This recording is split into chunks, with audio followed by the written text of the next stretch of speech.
ঢাকায় সন্ন্যাসী চিন্ময় কৃষ্ণের গ্রেফতারিতে উত্তাল বাংলাদেশ। ইসকনের সন্ন্যাসীর জামিনের আবেদন খারিজ করে দিয়েছে আদালত। সোমবার ঢাকা বিমানবন্দর এলাকা থেকে চিন্ময় দাস প্রভুকে গ্রেফতার করা হয়। বাংলাদেশের জাতীয় পতাকা অবমাননার অভিযোগে মামলায় তাকে গ্রেফতার করে বাংলাদেশের পুলিশ। চিন্ময় প্রভুর গ্রেফতারির প্রতিবাদে উদ্বেগ জানিয়েছে নয়াদিল্লি। হিন্দু ও সংখ্যালঘুদের উপর আক্রমণের ঘটনার মতোই এই ঘটনা। চিন্ময় প্রভুর গ্রেফতারির প্রতিবাদে এমনটাই বিবৃতি বিদেশ মন্ত্রকের। রাজীব রয়েছেন আমাদের প্রতিনিধি সরাসরি নয়াদিল্লি থেকে। চিন্ময় প্রভুর এই গ্রেফতারির ঘটনা, রাজীব, নয়াদিল্লি কি প্রতিক্রিয়া জানাচ্ছে? কারণ একাধিক সংগঠন তারা এই ঘটনায় উদ্বেগ প্রকাশ করেছে। বাংলাদেশ ইসকন তারা এই বিষয়ে ভারতের হস্তক্ষেপ দাবি করেছে, মার্কিন হস্তক্ষেপ দাবি করেছে। গোটা বিষয়টাকে কিভাবে দেখছে কেন্দ্রীয় বিদেশ মন্ত্রক?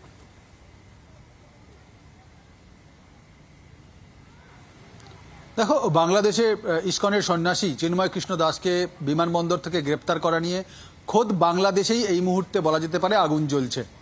এবং বাংলাদেশ যখন উত্তাল, তখন নয়াদিল্লিতে দিল্লির ইসকনের যে সন্ন্যাসীরা তারাও কিন্তু ইতিমধ্যেই কেন্দ্রীয় মন্ত্রী সুকান্ত মজুমদারের সঙ্গে দেখা করেছেন। কিন্তু কেন্দ্রীয় সরকার, ভারত সরকার কি ভাবছে সেটি খুব গুরুত্বপূর্ণ বিষয় ছিল। ভারতের বিদেশ মন্ত্রক একটি বিবৃতি জারি করেছে, যেখানে চিন্ময় কৃষ্ণ দাসের গ্রেপ্তারির নিন্দা করা হয়েছে।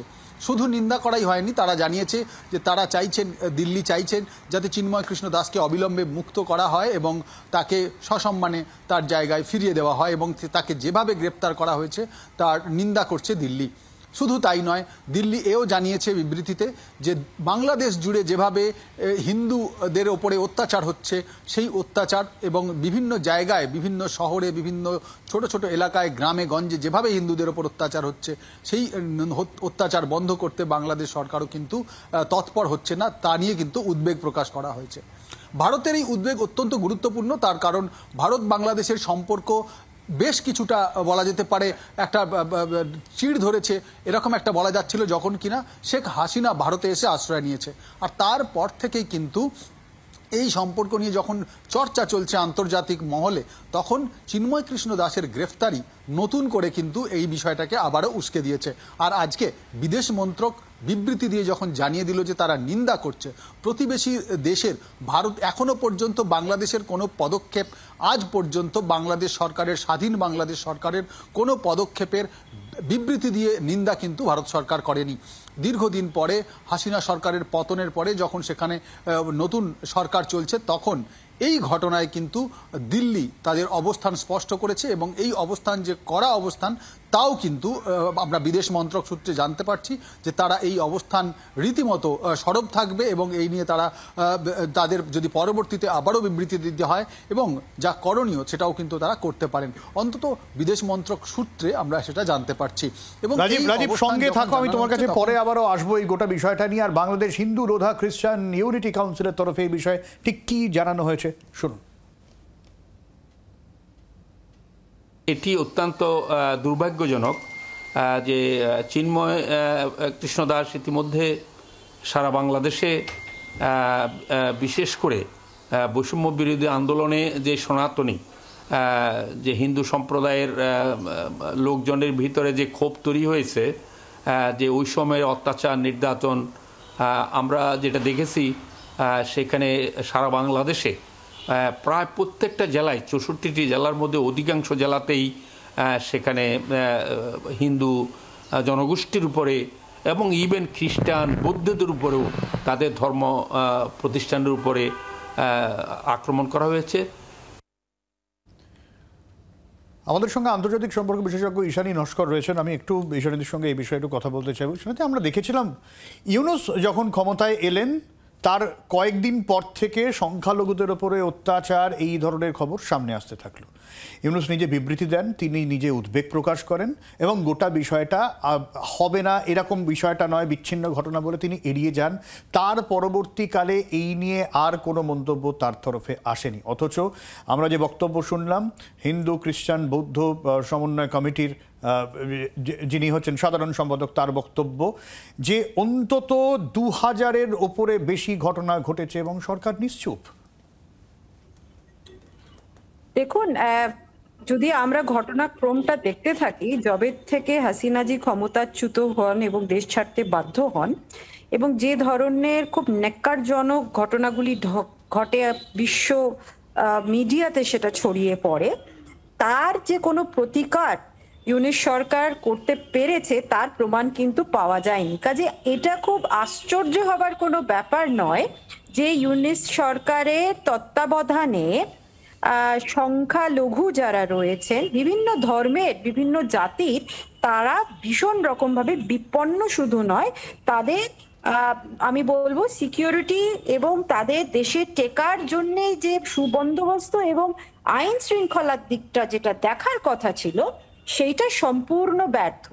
এটা বিশ্বাস করা যায় না যে ইউনিশ সরকারের যারা তত্ত্বাবধানে যারা কর্তা ব্যক্তিরা রয়েছেন, যারা ইন্টেলিজেন্সে রয়েছেন, যারা পুলিশে রয়েছেন, যারা আইনের জন্য দায়ী রয়েছেন, তারা এই ঘটনাগুলো জানেন না, তারা সেগুলো সম্বন্ধে ওয়াকিবহাল নয়। কাজে এটা খুব স্পষ্টভাবেই বোঝা যাচ্ছে এই সংখ্যালঘুদের ওপরে কিন্তু ইউনিশ সরকার আসার পর থেকে, যেটা প্রত্যাশিত নয়, কারণ যে এজেন্ডা নিয়ে যে আন্দোলন করে হাসিনাজিকে সরিয়ে দিয়ে একটা প্রগতিশীল ব্যবস্থার প্রতিশ্রুতি দেওয়া হয়েছিল, সেই প্রগতিশীল ব্যবস্থা তো তার নেপথ্যে কারা এবং কিভাবে এই কাজগুলো হচ্ছে সেটা তো সবাই দেখতে পাচ্ছি, সবাই বুঝতে পাচ্ছি।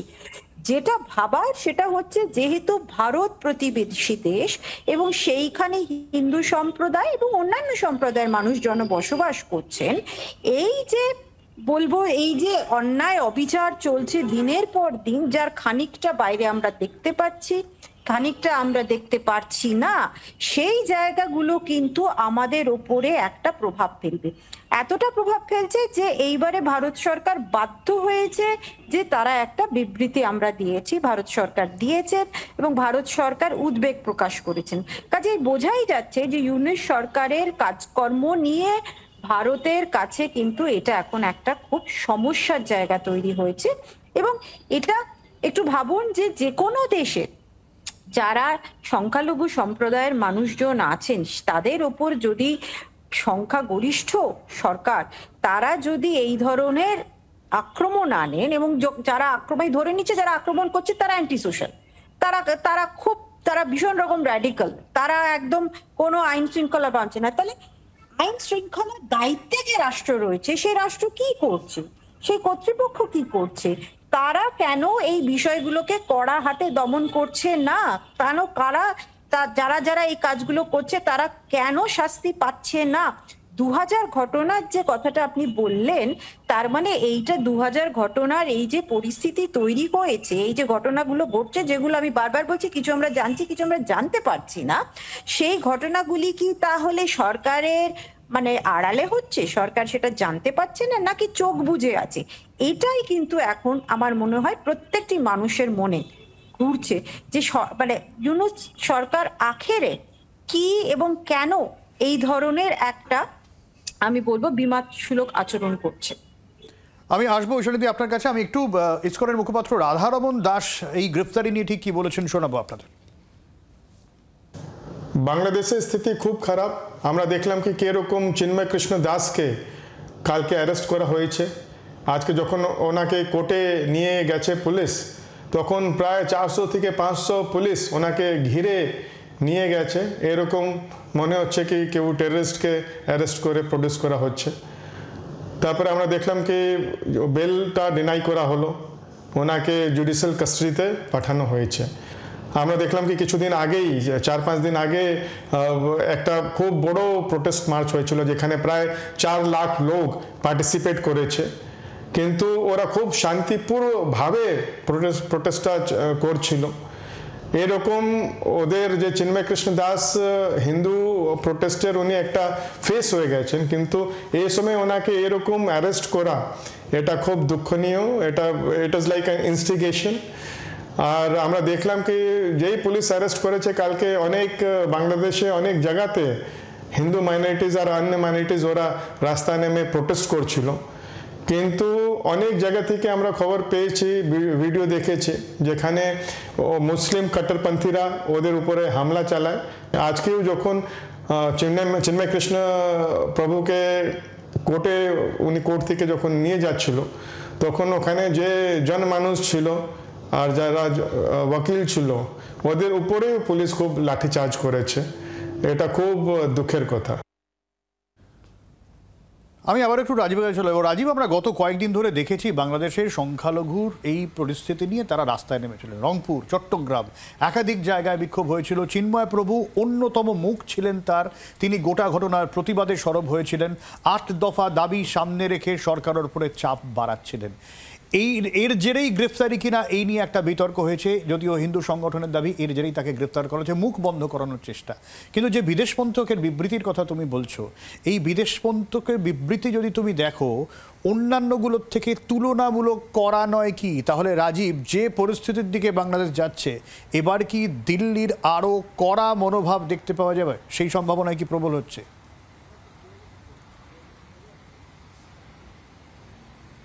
সব্যসাচী, একদম যথোপযুক্ত প্রশ্ন। তার কারণ দিল্লি, আমি যেরকমটা বলছিলাম যে স্বাধীন বাংলাদেশের কোনো পদক্ষেপ নিয়ে এমন কড়া বিবৃতি ভারতের বিদেশ মন্ত্রক এর আগে দিয়েছে কিনা আমার জানা নেই।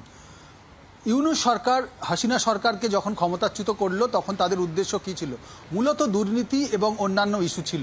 স্বাধীন দেশে ধর্মাচার এবং ধর্মের প্রচার, তার স্বাধীনতা থাকা উচিত। একজন সন্ন্যাসীকে দেশদ্রোহিতার অভিযোগে গ্রেপ্তার করা হয়েছে এবং তাকে পাঠানো হয়েছে বিচার বিভাগীয় হেফাজতে।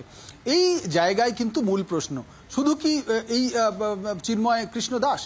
দেখা যাচ্ছে সেখানে বাংলাদেশে যারা সংখ্যালঘু মানুষ রয়েছেন তাদের উপরে অত্যাচারের ঘটনা প্রায়শই উঠে আসছে, এবং যেমনটা এর আগের বক্তারা বললেন যে আমরা দেখলাম যে একেবারে অত্যাচারের বিভিন্ন জায়গা থেকে যখন তাকে আদালতে তোলা হচ্ছে তখনও পুলিশ লাঠিচার্জ করছে তার সমর্থনে যারা এসেছিলেন।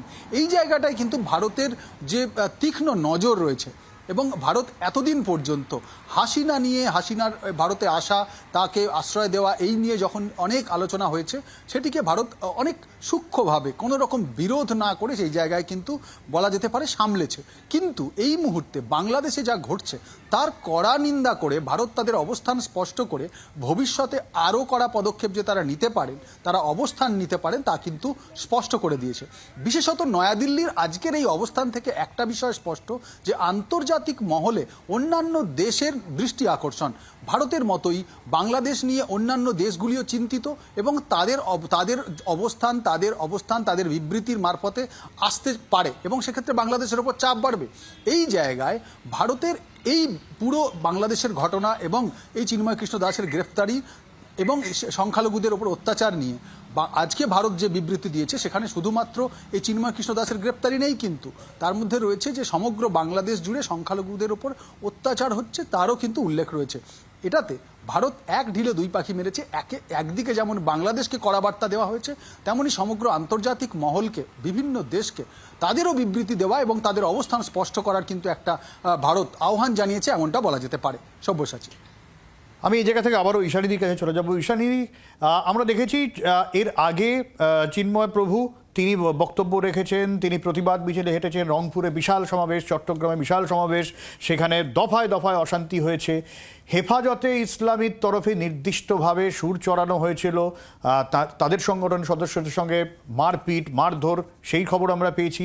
ইসকনকে নিষিদ্ধ করারও দাবি তোলা হয়েছিল তাদের তরফে। কোথাও গিয়ে তাহলে সরকার এই র্যাডিক্যাল গোষ্ঠীর কাছে কি মাথা নিচু করতে বাধ্য হচ্ছে? যেখানে মোহাম্মদ ইউনূস, তিনি শান্তির জন্য নোবেল পুরস্কার পেয়েছিলেন, তিনি যখন সেখানে থাকেন, তিনি শীর্ষে বসে থাকেন, তারপরে যখন এই ঘটনা ঘটে। অবশ্যই দেখুন, সরকারের দায়িত্ব হচ্ছে ধর্ম, মত, জাতি নির্বিশেষে সবাইকে নিরাপদ করা, সবাইকে সুরক্ষিত করা এবং সবাইকে সমান অধিকারের জায়গাটা তৈরি করে দেওয়া।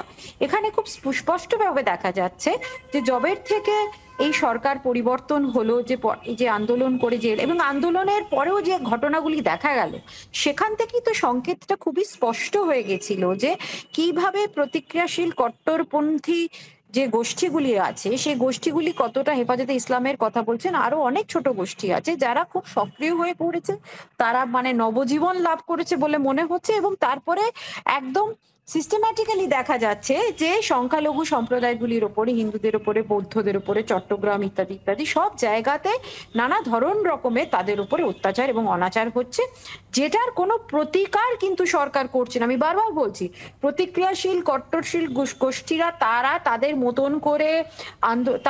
মতন করে আক্রমণ করছে। ইসকনের ওপর আক্রমণ হচ্ছে, রামকৃষ্ণ মিশনের ওপরে আক্রমণ হচ্ছে, আজকে গ্রেপ্তার হলেন, সবকিছু হচ্ছে। এবং তার একটা কিন্তু রেজিস্ট্যান্সও তো তৈরি হয়েছে। যে আন্দোলনগুলি হয়েছে, যে প্রতিবাদ মিছিলগুলো হয়েছে, সেই প্রতিবাদ মিছিলগুলোতে কিন্তু উল্টে সরকারি শক্তি প্রয়োগ করে সেগুলোকে দমন করার চেষ্টা হচ্ছে। ফলে খুব স্পষ্ট বোঝা যাচ্ছে যে জবের থেকে ইউনিশ সরকার এসেছেন এবং যে প্রতিশ্রুতিগুলি উনি বলেছিলেন, সেই প্রতিশ্রুতিগুলি কিন্তু আদপেও অন্তত বিশেষ বিশেষ গোষ্ঠীর ক্ষেত্রে সেগুলো কার্যকর হচ্ছে না, বা যেগুলো কার্যকর হওয়ার কোনো লক্ষণ দেখা যাচ্ছে না। ফলে কোথাও কেন গিয়ে মনে হতেই পারে যে ইউনিশ সরকার কিন্তু ঠিক প্রতিক্রিয়াশীল গোষ্ঠীগুলোকে সেইভাবে নিয়ন্ত্রণ করতে পারছেন না।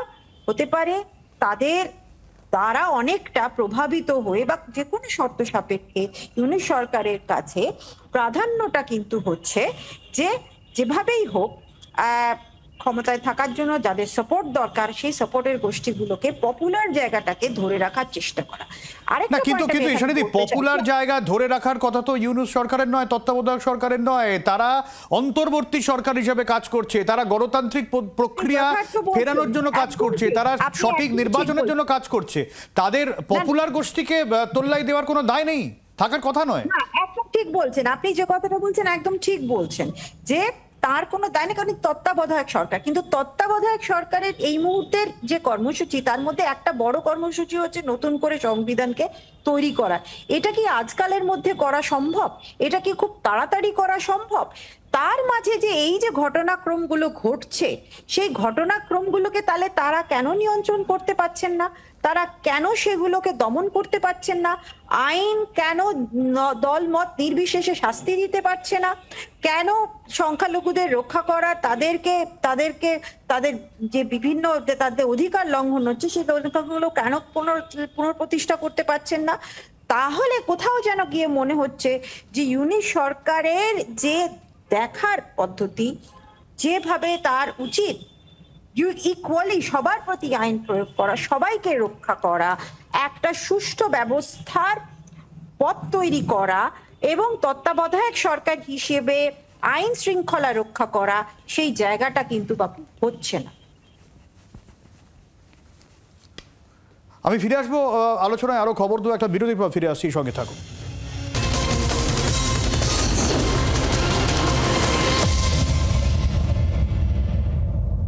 আর যে খবর আমরা ছিলাম, বাংলাদেশে চিন্ময় প্রভুর গ্রেফতারিতে রীতিমতো অগ্নিগর্ভ পরিস্থিতি এবং গোটা বিষয়ের কড়া প্রতিক্রিয়া জানিয়েছে বিদেশ মন্ত্রকও। অবিলম্বে চিন্ময় প্রভুকে মুক্তি দেওয়া হোক, এরকম দাবি উঠছে সর্বস্তরে। ইসকনের তরফ থেকেও গোটা বিষয়ের প্রতিবাদ জানানো হয়েছে এবং যদি চিন্ময় প্রভুকে মুক্তি না দেয়া হয়, সোমবার পেট্রাপোল অবরুদ্ধ করে দেওয়া হবে, সীমান্ত অবরুদ্ধ করে দেওয়া হবে, এমনটাই হুঁশিয়ারি শুভেন্দু অধিকারীর। এবং সংখ্যালঘু নির্যাতন নিয়ে সুর চড়িয়েছেন শ্রমিক ভট্টাচার্য। কি বলছেন কুণাল ঘোষ, শোনাবো। আমরা কর্মসূচি শুরু করেছি, সন্ধ্যায় মশাল মিছিল বেহালায়। কালকে কমিশনার ঘেরাও করবে বিজেপি এমএলএরা। আগামী বৃহস্পতিবার হিন্দু জাগরণ মঞ্চ কল দিয়েছে সব হিন্দুকে রাস্তায় নামতে, ডেপুটি হাই কমিশনের ঘেরাও করার জন্য। রবিবারের মধ্যে কাজ না হলে বনগাঁর এমএলএ পেট্রাপোলে অবরোধ শুরু করবে সোমবার। বাংলাদেশে হিন্দু সনাতনীদের উপর অত্যাচারের বিরুদ্ধে যার নেতৃত্বে বাংলাদেশের হিন্দু সনাতনী সমাজ তাদের প্রতিবাদের ভাষাকে মুখর করেছিল, ভাষাতে মুখর হয়েছিল, সেই চিন্ময় প্রভুকে যেভাবে বাংলাদেশে ঢাকা শহর থেকে গ্রেপ্তার করা হয়েছে এবং মিথ্যা অভিযোগে গ্রেপ্তার করা হয়েছে, তা নিয়ে আমরা অত্যন্ত উদ্বিগ্ন। যে ধরনের কিছু খবর আসছে, প্রাথমিকভাবে আমরা ইসকনের যে ভাবাবেগ, ইসকনের যে আবেগ, তার গুরুত্ব দিয়ে সেগুলো বিবেচনা করা হচ্ছে এবং আমরা আশা করব যে প্রতিবেশী রাষ্ট্র তারাও এই ধরনের কোনো সব জিনিসটাই একটা ভারসাম্য সুরক্ষার একটা বিষয় থাকবে।